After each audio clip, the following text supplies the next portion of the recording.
नमस्कार, राधे राधे, जय श्री कृष्णा। आप सब कैसे हैं? उम्मीद है बहुत अच्छी होगी। आप सब बहुत अच्छे होंगे और जबरदस्त तरीके से अपनी पढ़ाई कर रहे होंगे। जैसा कि आप सब जान ही रहे हैं कि हमारा ज्योग्राफी से संबंधित टॉपिक चल रहा है। हम लास्ट सेशन में हमने प्रैक्टिस की थी और अब हमारे जो भी सेशन है वो थ्योरिकल फॉर्म में होंगे। जो कि आप देख पा रहे हैं, हरित क्रांति हमारा टॉपिक है, जो बिल्कुल न्यू टॉपिक है और जो ज्योग्राफी से संबंधित है। तो इसे जानते हैं।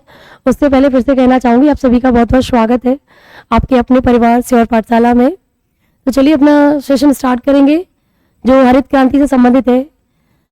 आप देख पा रहे हैं कि भारत में 1960 के दशक की बात हो रही है। जब 1960 का दशक था, हालांकि मोस्टली भारत आज़ाद हो चुका था, लेकिन भारत के क्षेत्र की अगर बात करते हैं तो कृषि क्षेत्र में इतनी पैदावार नहीं थी, उत्पादन इतना अधिक नहीं था, लागत अधिक मतलब ज़्यादा थी, श्रम बहुत ज़्यादा था, लेकिन कम समय में ज़्यादा उत्पादन नहीं था। इसके लिए विदेशों में तो क्रांति हो ही चुकी थी, लेकिन भारत के दशक की बात हो रही है। भारत में 1960 के दशक के मध्य में नई कृषि युक्ति के अंतर्गत खाद्य समस्या के प्राविधिक समाधान हेतु तो उन्नत किस्म के HYVS high yielding variety seeds यानी बीज, रासायनिक उर्वरकों और सिंचाई के संयुक्त प्रयोग द्वारा अल्पकाल में कृषि के उत्पादन में हुई क्रांति को हरित क्रांति कह रहे हैं। यानी हरित क्रांति हम कह सकते हैं जो नए बीज आए और उन बीजों से ज्यादा उत्पादन हुआ और कम लागत लगी, तो उसी को हमने कहा कि हरित क्रांति आ गई। हरित क्रांति है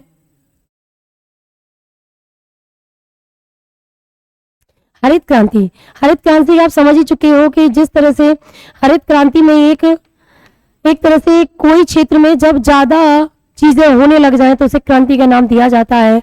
तो यहाँ पर पेड़ों से यानी खाद्यों से संबंधित चीजों से हरित क्रांति नाम दिया गया, जहाँ पर मुख्य रूप से खाद्य फसलों के लिए बीजों की उन्नत किस्म की बात कही गई है और जिसमें मुख्य रूप से आपका गेहूं था।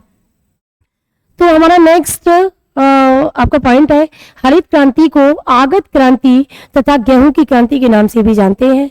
ये बहुत इंपॉर्टेंट भी है क्योंकि हम सब हरित क्रांति तो हम सब जानते हैं और ये आप जानते हैं कि विदेश में बात करेंगे, विदेश के आधार पर विदेश में इसमें कौन थे, नॉर्मल बोरलॉग थे जिन्हें हरित क्रांति के जनक के रूप में जाना जाता है। और भारत में MS स्वामीनाथन को हरित क्रांति के रूप में जाना जाता है।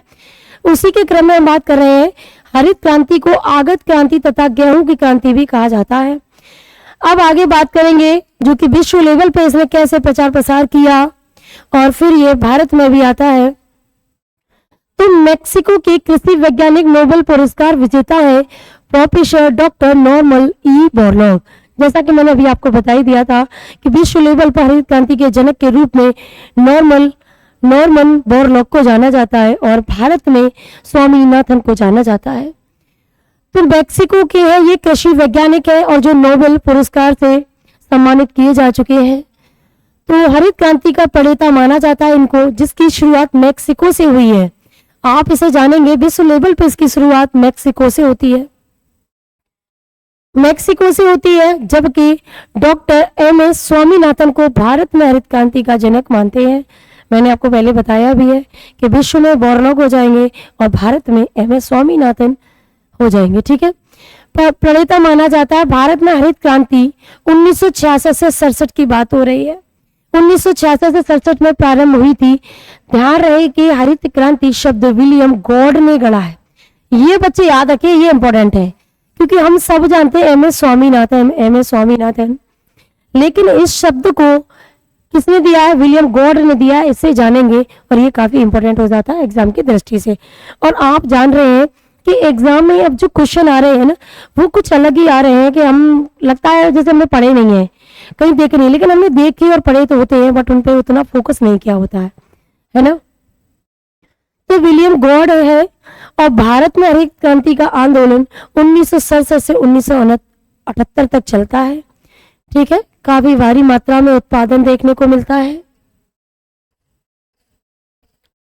भारत में हरित क्रांति का सर्वाधिक सकारात्मक प्रभाव गेहूं और चावल पे हुआ था। बिल्कुल, खाद्यान्नी फसलों की बात कही गई थी और गेहूं और चावल थे, और जिसमें भी आपके जो बीज आए थे उनका नाम भी था। तो वो आप देख पा रहे हैं, लरमा रोजो 64A था और ये सोनारा 64 गेहूं की प्रजाति की फसल, मतलब गेहूं की ये क्या थी, फसलें थी, और हम कहेंगे बीजों के नाम थे जिनके माध्यम से ये उत्पादन बढ़ा था।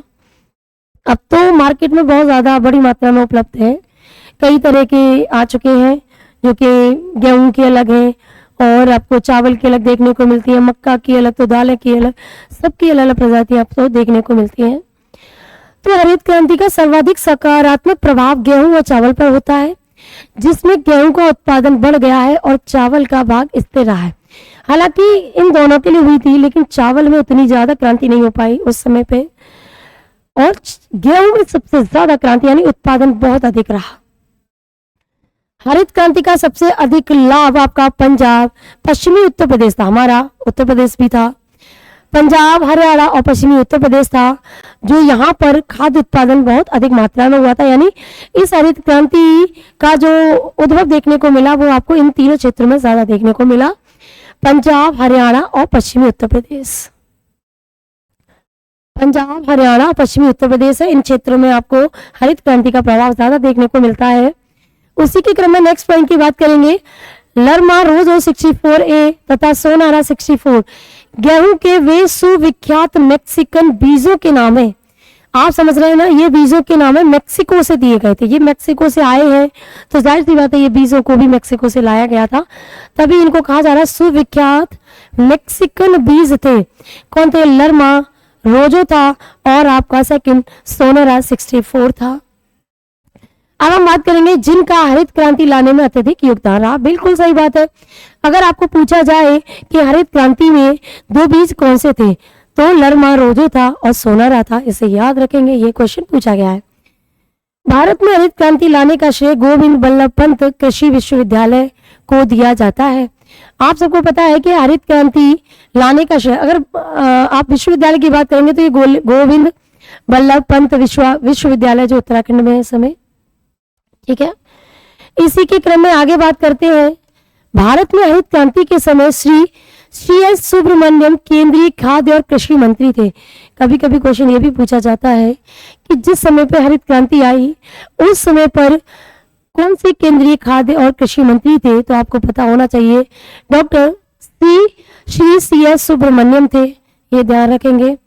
और आप आगे देखेंगे डॉक्टर एपीजे अब्दुल कलाम ने दूसरी हरित क्रांति अथवा सदाबहार क्रांति की आवश्यकता का विचार प्रस्तुत किया था, जिसको लाने का श्रेय एम.एस. स्वामीनाथन को जाता है। तो यहां बात हो रही है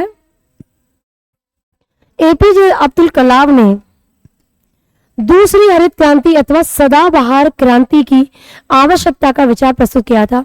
तो आपसे पूछा जा सकता है दूसरी हरित क्रांति का विचार किसने प्रस्तुत किया था, तो वो आपके एपीजे अब्दुल कलाम जी थे, और जिन्होंने सदाबहार क्रांति के रूप में ये विचार अपना प्रस्तुत किया था।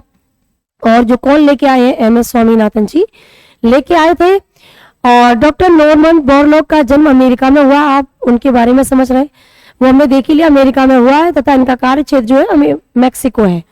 आप सब जानते हैं कि आपका इस तरह का जो क्षेत्र है, इस तरह का, ये आपका उत्तरी अमेरिका का क्षेत्र हो जाता है, ये कनाडा है, ये आपके अमेरिका है, और ये आपका मैक्सिको और ये मध्य अमेरिकी देश है। तो मैक्सिको इनका कार्य क्षेत्र रहा और ये इनका जन्म स्थल रहा, ये जानते रहिए। ये हमारा उत्तरी अमेरिका महाद्वीप है, उत्तरी अमेरिका महाद्वीप है ये। तो ये देखिएगा, इसमें यही दिया हुआ है, कार्य क्षेत्र मैक्सिको रहा है। इनकी स्मृति में कृषि क्षेत्र में बोरलॉग पुरस्कार दिया जाता है। बिल्कुल, इनकी स्मृति में बोरलॉग पुरस्कार की शुरुआत हुई थी। जो कृषि क्षेत्र में बेहतरीन कार्य करता है उसे नॉर्मन यानी बोरलॉग पुरस्कार दिया जाता है।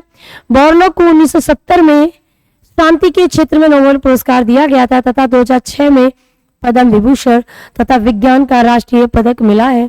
पद्म विभूषण हमारा सिविलियन अवार्ड है जो दूसरे नंबर का है। सबसे पहले की मैं बात करूं तो सबसे पहला आपका कौन सा हो जाता है, सबसे पहला नागरिक सम्मान आपका भारत रत्न हो जाता है।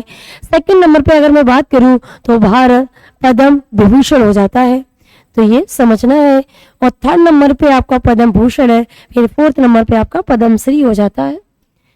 ये जानते रहिएगा, क्वेश्चन मतलब कंटेंट बहुत बेहतरीन है बच्चों, और मुझे नहीं लगता अगर क्रांति से संबंधित कोई क्वेश्चन आएगा तो आप बेहतरीन तरीके से सारे क्वेश्चंस के आंसर दे पाएंगे, एक क्वेश्चन आपका छूटेगा नहीं। अच्छा, मैं आपको बताना चाहूंगी कि जो हरित क्रांति आई थी किस पंचवर्षीय योजना में आई थी। कभी कभी क्वेश्चन ये पूछ लिया जाता है। तो आप जानते हैं 51 से लेकर 56 तक आपकी प्रथम पंचवर्षीय योजना रहती है, फिर सेकंड आ जाती है, और ये आपकी हरित क्रांति आपकी तृतीय पंचवर्षीय योजना में आती है, इसलिए जानते रहिए। और ये कभी कभी क्वेश्चन पूछा गया तो ये आपका यहाँ से क्वेश्चन छूटेगा नहीं। तो आगे बात करेंगे। ऐसी ही अब क्रांतियां हुई है, कौन सी क्रांति किससे संबंधित है इसके बारे में समझते हैं। आपने हरित क्रांति को जाना जो कि गेहूं से संबंधित थी, मोस्टली गेहूं से ज्यादा थी क्योंकि गेहूं पर प्रभाव ज्यादा देखने को मिला। हालांकि चावल से भी था, बट चावल के क्षेत्र में उतनी उन्नति नहीं हो पाई। और आपको अब ये भी पता चला किन क्षेत्रों में ज्यादा उन्नति देखने को मिली, तो पंजाब, हरियाणा, पश्चिमी उत्तर प्रदेश वाले क्षेत्र में उन्नति ज्यादा देखने को मिलती है। इसी के क्रम में बात करेंगे श्वेत क्रांति, यानी जिसे हम ऑपरेशन फ्लड के नाम से भी जानते हैं। किस नाम से जानते हैं? ऑपरेशन फ्लड के नाम से जानते हैं, जो कि दूध के क्षेत्र में काफी बड़ी क्रांति के रूप में उभर के आता है। जो आप देखेंगे दूध के उत्पादन में तीव्र वृद्धि को श्वेत क्रांति का नाम दिया गया है। बिल्कुल, जब दूध के उत्पादन में तीव्र वृद्धि देखी गई और इसके दौरान जब श्वेत क्रांति लाई गई तो दूध के उत्पादन में काफी तीव्र वृद्धि देखी गई, और उसी समय ऑपरेशन फ्लड भी चलाया गया और उसी को श्वेत क्रांति का नाम भी दिया गया। तो श्वेत क्रांति की गति को तेज करने के लिए 1970 में, वो था आपका 1966 से 67, और ये है आपका 1970। ये क्वेश्चन पूछा जाता है कि श्वेत क्रांति कब आई, तो 1970 में गुजरात में ऑपरेशन फ्लड आरंभ किया गया था। ऑपरेशन फ्लड का सूत्रधार वर्गीज कुरियन, ये जानते रहिएगा, इन्हें जानते रहिए, जिन्हें मिल्क मैन ऑफ इंडिया कहा जाता है, वर्गीज कुरियन को। और ये आपके श्वेत क्रांति के जनक के रूप में जाने जाते हैं, ये याद रखेंगे। अब नेक्स्ट क्रांति की बात करेंगे, बहुरंगी क्रांति या इंद्रधनुषी क्रांति। अब आप समझ रहे हैं कि इंद्रधनुष का ही मतलब ये होता है 7 रंग। जब तुमने देखा होगा आसमान में, जब हम आसमान में देखते हैं ना, वहां कहते हैं ना इंद्रधनुष निकला है, इंद्रधनुष, तो इंद्रधनुष का मतलब ये है 7 रंग। तो 7 रंग से समझिए बहुरंगी, यानी दुनिया भी हमारी बहुरंगी है जिसमें 7 रंग है। उन्हीं से संबंधित चीजों को समझ रहे हैं। इंद्रधनुषी क्रांति के उद्देश्य को अब तक क्रांतियों को फिर एक साथ शुरू करना है, यानी सिर्फ क्षेत्र विशेष पर, यानी अब बात कही गई एक क्षेत्र पे आपको ध्यान नहीं देना है, सब 7 रंग दुनिया में दिखाई देते हैं तो उसका मजा ही कुछ और होता है। उसी के क्रम में बात कही गई कि सारी क्रांतियों को एक साथ चलाइए, एक साथ सब पे ध्यान दीजिए। तो एक क्रांति पर विशेष ध्यान नहीं देना है, बजाय सभी क्षेत्रों पे क्या करना है, विकास, अनुसंधान कार्य को क्रांति के रूप में करना है, यानी सभी क्षेत्रों पे बराबर ध्यान देना है। अगर हम सभी क्षेत्रों पर ध्यान देंगे तभी तो विकास होगा।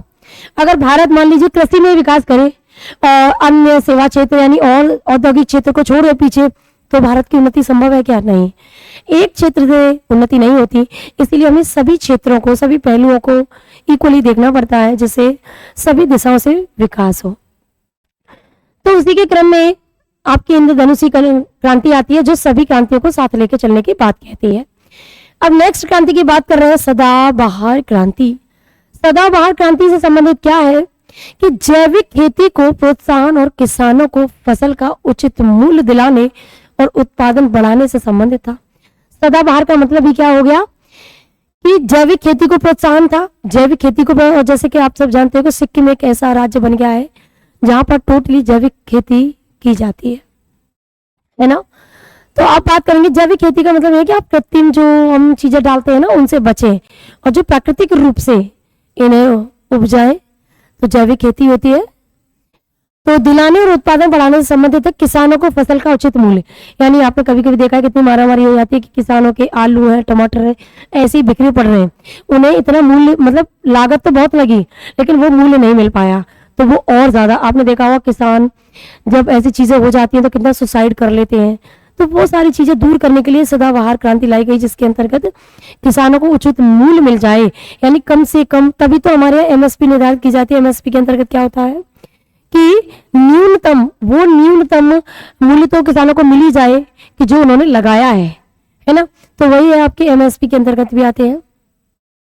तो ये तो हो गई हमारी सदाबहार क्रांति को हमने देखा, हमने इंद्रधनुषी क्रांति को देखा, हमने श्वेत क्रांति को देखा और हरित क्रांति को देखा। ये विभिन्न प्रकार की क्रांति थी। अब उनसे संबंधित आप क्या जानेंगे, महत्वपूर्ण क्रांतियां हैं जो कि इन क्षेत्रों में चलाई गई है, किससे संबंधित है वो आप जानेंगे, क्योंकि कभी कभी एग्जाम में सीधा मिलान करने के लिए क्वेश्चन आता है। तो इसे देखेंगे एनएच क्रांति। एनएच क्रांति आपकी स्वर्णिम चतुर्भुज सड़क परियोजना से संबंधित है, यानी नेशनल हाईवे से संबंधित है एनएच क्रांति। आप जानते हैं स्वर्णिम चतुर्भुज योजना क्या है कि 4 महानगरों को इस तरह से जोड़ने वाली परियोजना को कहा गया है स्वर्णिम चतुर्भुज योजना, जो दिल्ली, कलकत्ता, चेन्नई और इधर है आपका मुंबई, इन 4 महानगरों को जोड़ने वाली परियोजना जिसे कहा गया स्वर्णिम चतुर्भुज सड़क परियोजना, जिसे हम गोल्डन ट्रायंगल यानी गोल्डन क्वाड्रिलेटरल स्कीम कहते हैं। ठीक है, ये आपके अटल बिहारी वाजपेयी जी के समय से इसका सूत्रधार होता है। तो इससे संबंधित है एनएच वाली आप समझ चुके हैं। गुलाबी क्रांति की बात करूं तो झींगा मछली का उत्पादन, देखिए गुलाबी प्याज भी होती है, गुलाबी झींगा भी होता है और मांस भी तो लाल गुलाबी होता है। तो नो डाउट आपको समझने की मतलब प्रॉब्लम नहीं, कंफ्यूजन क्रिएट ही नहीं होगा। जब जैसे ही गुलाबी आ जाए तो आप समझ लेना लाल लाल गुलाब गुलाब क्या है, तो फटाफट से आप कर देंगे झींगा, प्याज और मांस से संबंधित आपकी गुलाबी क्रांति है। ये ध्यान रखेंगे, ये कई एग्जाम में पूछी जाती है। भूरी क्रांति की बात करते हैं। भूरी क्रांति आपकी खाद्य प्रसंस्करण से संबंधित है, ये आपको याद रखना बच्चे। भूरी क्रांति हमारी ग्रे रिवॉल्यूशन आपकी खाद्य प्रसंस्करण से संबंधित है, यानी फर्टिलाइजर्स प्रोसेसिंग से संबंधित है। गैर परंपरागत ऊर्जा, बच्चे आपको पता है कि हमारे ऊर्जा के स्रोत हैं, एक गैर परंपरागत होते हैं और एक होते हैं परंपरागत होते हैं। ठीक है, परंपरागत होते हैं। परंपरागत में और इन्हीं को बोलते हैं इंग्लिश में रिन्यूएबल एनर्जी और नॉन रिन्यूएबल एनर्जी, इस तरह के दिए जाते हैं। तो आपको याद रखना है, आप याद रखेंगे परंपरागत में आपके सौर ऊर्जा है, पवन ऊर्जा है, ज्वारी ऊर्जा है, ये सारी चीजें आती हैं। गैर परंपरागत में आपके पेट्रोलियम है, डीजल है, पेट्रोलियम हो गया, डीजल हो गया, सीएनजी हो गया, प्राकृतिक गैस हो गया, ये सारे आपके गैर परंपरागत ऊर्जा के स्रोत हैं। तो उन्हीं के लिए आपकी भूरी क्रांति चलाई गई है, इसे याद रखेंगे, ये बार बार एग्जाम में पूछी भी गई है। नेक्स्ट क्रांति हमारी आ जाती है ग्रीन गोल्ड क्रांति। ग्रीन गोल्ड से मतलब समझ रहे हैं ना, गोल्ड टी आप सुनते ही हैं, ग्रीन चाय, ग्रीन टी, है ना, उससे आप रिलेट कर सकते हैं। और ग्रीन हमारा बांस भी होता है, ग्रीन हमारी टी भी होती है। तो आप याद रखेंगे ग्रीन गोल्ड आ जाए ना तो वहां आपको लगा देना चाय और बांस से संबंधित आपकी ग्रीन गोल्ड क्रांति है। याद रखेंगे अमृत क्रांति। अमृत क्या है? पानी अमृत के समान है भाई। अगर आपको पानी ना मिलेगा तो क्या होगा, स्थिति बहुत गंभीर हो जाएगी। बिना पानी के जीवन संभव नहीं है। तो पानी क्या है? अमृत के समान। तो बताइए नदियों में क्या मिलता है? पानी। और नदियों को आपस में जोड़ने वाली परियोजनाएं अमृत क्रांति के अंतर्गत आती है। जब नदी जोड़ो परियोजनाएं लाई गई तो ये अमृत क्रांति के अंतर्गत लाई गई थी। तो ये जानेंगे और ये क्वेश्चन पूछे जाते रहते हैं। क्वेश्चन पूछा जाता है कि अमृत क्रांति किससे संबंधित है, तो आप बताएंगे नदी जोड़ो परियोजना से संबंधित है। अब बात करते हैं पराभनी क्रांति, यानी भिंडी के उत्पादन से आपकी पराभनी क्रांति किससे संबंधित है? भिंडी के उत्पादन से संबंधित है। काली क्रांति की मैं बात करूं, सीरा युक्त पेट्रोलियम, यानी पेट्रोलियम जो काला पेट्रोल होता है ना, काला पेट्रोलियम होता है जिसमें एक ऑयल टाइप से होता है, फिर वो रिफाइनरी में जाता है, इसका प्योरिफिकेशन होता है, उसके बाद इसके भिन्न भिन्न पदार्थ बनते हैं जो आपको पेट्रोल है, केरोसिन है और डीजल है, तमाम इनके रूप देखने को मिलते हैं आपको। तो ये काली क्रांति के अंतर्गत आता है, ब्लैक रिवॉल्यूशन के अंतर्गत आएगा। नीली क्रांति की बात करूं बच्चे तो ये मत्स्य उत्पादन से संबंधित है। मत्स्य उत्पादन में वृद्धि हेतु नीली क्रांति लाई गई। नीली का मतलब ही है मछली, तो आप समझ लेना हल्की हल्की नीली, यानी मत्स्य जो व्यक्ति होते हैं वो नीले टाइप के, कुछ इस तरह से रिलेट करके हम कर सकते हैं कि नीली क्रांति आपकी मछली उत्पादन से संबंधित है। पीली क्रांति की बात करते हैं, तिलहन से संबंधित है। पीली क्रांति, तिलहन का मतलब क्या होता है? सरसों है। सरसों क्या पीली तो होती है, जो जिनसे तेल निकलता है, जिन उत्पादों से तेल निकलता है, और जो तिल है, जैसे तिल है, आपकी सरसों है, ये आपकी पीली क्रांति से संबंधित है। जानते रहिएगा, ये क्वेश्चन कभी कभी पूछ लेता है कि पीली क्रांति किससे संबंधित है। तो याद रखेंगे, रजत क्रांति की बात हो रही है अंडे के उत्पादन से। पीली क्रांति आप समझ चुके हैं, तिलहन के उत्पादन से है, जो तेल युक्त फसलें हैं। रजत क्रांति की बात करें, रजत का मतलब ही होता है व्हाइट, रजत का मतलब ही होता है व्हाइट, और अंडा भी आपका व्हाइट होता है। तो आप जानेंगे रजत क्रांति आपकी अंडे के उत्पादन से संबंधित है। स्वर्ण क्रांति, अब नेक्स्ट आ जाती है आपकी गोल्ड रेवोल्यूशन, फलों के उत्पादन से संबंधित है। बिल्कुल, क्योंकि जब फल खाते हैं तो कोई कोई जैसे अमरूद ले लीजिए आप, अमरूद जब एकदम येलो येलो अमरूद होता है तो क्या एक स्वर्ण के समान ही तो है, तो वो फलों में आपका आता है। तो फलों के उत्पादन से संबंधित आपकी स्वर्ण क्रांति हो जाती है। और नेक्स्ट क्रांति की बात करेंगे, लाल क्रांति, मांस उत्पादन। देखिए मांस से आप झींगा भी देख रहे थे, लेकिन अगर ऑप्शन के अकॉर्डिंग आपको अपना आंसर सेलेक्ट करना होगा, मांस उत्पादन, टमाटर उत्पादन। टमाटर उत्पादन से तो लाल क्रांति है ही, नो डाउट, और मांस भी अगर आता है तो आप इससे भी प्रेफर करेंगे according to option. Next question की बात करेंगे, गोल क्रांति। गोल से मतलब क्या है? गोल, आलू कैसा गोल गोल, आलू गोल होता है ना, तो आपको ध्यान रखना है गोल क्रांति राउंड रेवोल्यूशन किससे संबंधित? आलू उत्पादन से। मूक क्रांति की बात करते हैं, मूक, वैसे मूक में होता है शांत, लेकिन आजकल मोटे अनाज मार्केट में इतने ज्यादा है कि बच्चे बड़े सब खाना पसंद कर रहे हैं। आपकी मैक्रोनी है, मोटे अनाजों से बन रही है ना, तो आपकी मोटे अनाज के उत्पादन से संबंधित आपकी मूक क्रांति है। हालांकि हमें हर चीज का सेवन करना चाहिए, लेकिन बहुत अधिक मात्रा में एक ही चीज का सेवन नहीं करना चाहिए, जो कि आपको शारीरिक रूप से काफी दुष्प्रभाव देखने को मिल सकते हैं। अब हम बात करेंगे नेक्स्ट, और हमारी क्रांति है, नेक्स्ट क्रांति आ रही व्हाइट गोल्ड या कहें रजत रेशा क्रांति, जो थर्ड क्रांति के रूप में जानी जाती है। व्हाइट गोल्ड आ जाए, रजत रेशा आ जाए। रजत रेशा आप जानते हैं व्हाइट, व्हाइट होता है कॉटन, क्योंकि कपास उसी से प्राप्त हो रहा है, तो आप जानेंगे व्हाइट गोल्ड या रजत रेशा क्रांति आप कपास से संबंधित है। स्वर्ण रेशा क्रांति आपकी जूट से, आपका जूट का जो कलर होता है वो सोने जैसा होता है, तो आप समझ लेंगे स्वर्ण रेशा क्रांति। अगर स्वर्ण क्रांति आ जाए तो फलों से, स्वर्ण रेशा क्रांति आ जाए तो जूट उत्पादन से, इसे समझेंगे।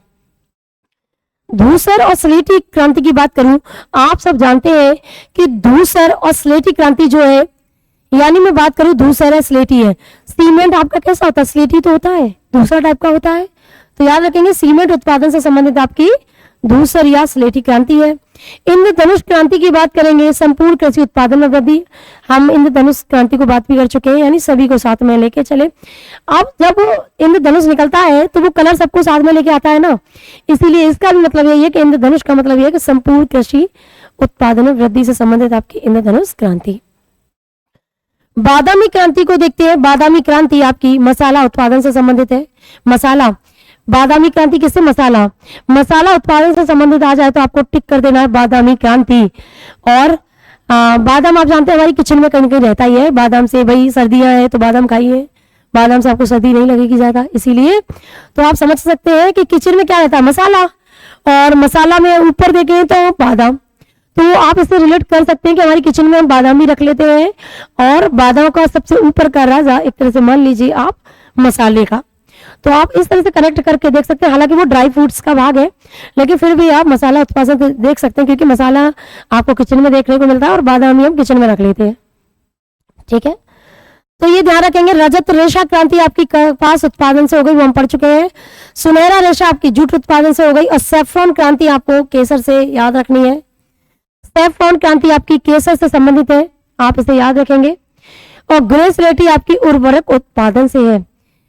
अगर ग्रे आ जाए ना, सैफ्रॉन तो आपकी केसर है, सैफ्रॉन वैसे भी केसर आपकी कैसी होती है? हल्की हल्की ब्राउन टाइप की होती है, और सैफ्रॉन भी आपका इसी टाइप का होता है। सैफ्रॉन क्या है? केसरिया का, कुछ कुछ इस टाइप का, तो आपको केसर से संबंधित देखने को मिलेगा। ग्रे स्लेटी क्रांति की बात करते हैं तो ये उर्वरक उत्पादन से संबंधित है, इसे जानेंगे। ठीक है, आपको क्रांति ऑलमोस्ट आपको सारी क्रांतियां देखने को मिलेंगी। आई होप आप सबको अच्छा लगा होगा इन क्रांतियों से संबंधित। तो अब इस आज का सेशन यही समाप्त करेंगे, और इन क्रांतियों से संबंधित आपको प्रैक्टिस सेशन देखने को मिलेगा नेक्स्ट कल का मतलब जैसे कल सैटरडे है तो कल हो सकता है मेरी क्लास हो पाएगी या नहीं, बट फिर भी मैं कोशिश करूंगी कि आपको समय से मैं क्लास दे पाऊँ। तो वो हमारा नेक्स्ट सेशन जब भी रहेगा तो वो आपको किस फॉर्म में, प्रैक्टिस फॉर्म में देखने को मिलेगा, जहां आप क्रांतियों से संबंधित प्रैक्टिस करेंगे। तो फिर कल मिलेंगे, तब तक अपना ध्यान रखिए, खुश रहिए, स्वस्थ रहिए, पढ़ाई करते रहिए। Thank you.